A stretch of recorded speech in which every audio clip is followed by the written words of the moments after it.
Napagkamala naman ng gaya-gaya daw si Medeth ng style sa ibang tao. Magandang araw po sa lahat ng Jamdith community at binabati ko kayong lahat. Hindi naman nakaligtas sa mata ng basher ang suot na damit ni Medeth sa event ng school nila. Madalas pa nga siyang masabihang gumagaya sa iba. Ngunit ipinakita niya na may sarili siyang fashion at estilo. Ang outfit na suot niya ay may vintage na tema, na bumagay naman sa kanya at mas lalong nakikita ang kanyang kagandahan. Ang suot niya ay nagpapakita ng kanyang kakaibang panlasa at uniqueness in style.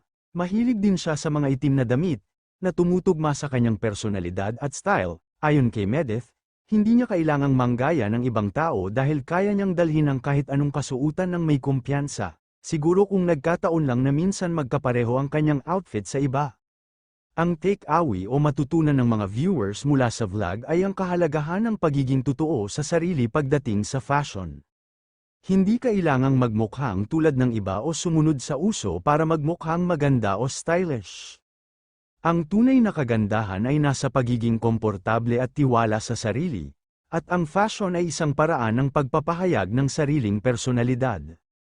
Hindi na mahalaga kung bumagay man o hindi sa paningin ng ibang tao, ang importante ay nagampanan mo at naitawid sa simple at maayos na paraan. Basta pasok ka sa tema ng pananamit, hindi mo na kailangan Medeth please ang lahat dahil meron silang masasabi sa iyo.